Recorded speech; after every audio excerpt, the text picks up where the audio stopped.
China has retaliated against United States, imposing a sweeping 84% tariff on American goods as the trade war between the two economic superpowers continues to escalate. This move comes as President Donald Trump pushes ahead with 104% tariffs on Chinese imports.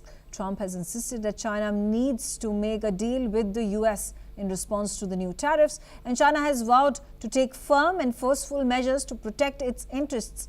Chinese Foreign Ministry spokesperson Lin Jian has said that the U.S. actions were a form of bullying and stated that China would fight back till the end.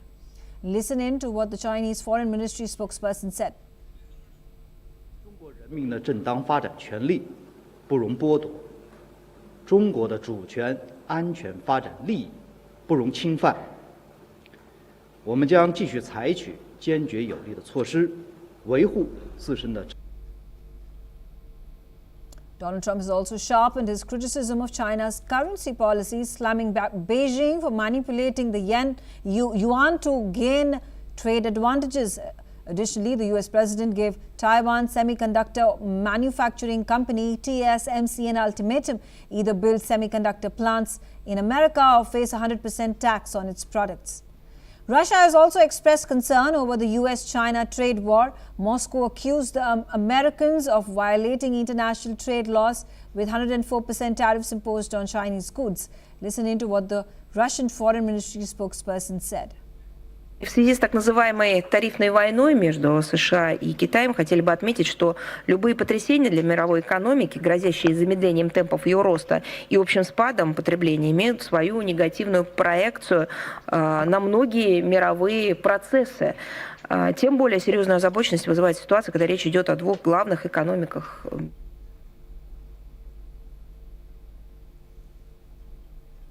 The trade conflict continues to stoke recession fears and a global market downturn, with both sides showing little willingness to back down.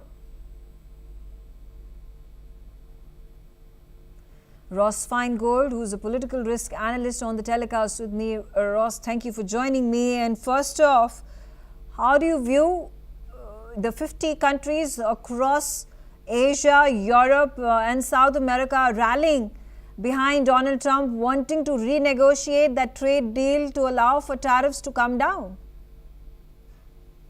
It's clear that a number of countries want to negotiate. The interesting thing, though, is with so many countries claiming they want to negotiate, they're all going to have to get in line, because President Trump or the U.S. government has limited capacity to speak to different countries at the same time. They can only talk to one at the same time, actually. So with that time constraint and resource restraint in mind, it really behooves these countries to be prepared for these conditions and the higher tariffs to last possibly for quite a while before they actually have a chance to negotiate and for President Trump to agree to a deal. So this is going to affect a lot of countries worldwide, but especially those manufacturers here in Asia, including manufacturers in China.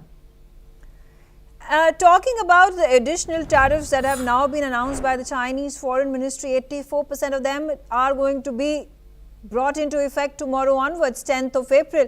How adversely impacted is America going to be because of it? There's certainly going to be exporters in the United States who are affected by this. The agriculture sector is one that comes immediately to mind, but also we have to keep in mind that China is known for exporting manufactured goods to the United States, often low value consumer products, textiles and things like that. Whereas U.S. exporters to China are often exporting higher value added products, more expensive products that they sell to the Chinese middle class or to the Chinese wealthy class. The American exporters are not exporting products for lower middle class or blue collar types of consumers in China. So the American exporters who do have business in China, they're certainly going to be hurt by China's retaliatory tariffs, and that's why we call this a trade war. Talking about the alternative supply chains and trade deals that China at this point of time is wanting to negotiate, whether it is South Korea or Japan or for that matter, feelers being sent out to India. How successful is China going to be in building alternative markets for its goods? That's also a very interesting issue among all the issues that the United States' new tariffs have caused for international trade. Obviously, relations between India and China have not been smooth, mostly because of the border dispute and India joining the Quad, which China looks at as being a grouping that is meant to constrain China. On the other hand, India still has a big appetite for made in China products, especially those products that simply are not manufactured in India. And Prime Minister Modi and President Xi Jinping have sent signals in recent months that they want to move relations forward. So it's possible that there'll be some kind of greater connection in trade between India and China, but the geopolitics of that are never far behind, and the tensions are never far behind either. Right, absolutely. Thank you very much, Ross, for joining me, sharing your views on the subject.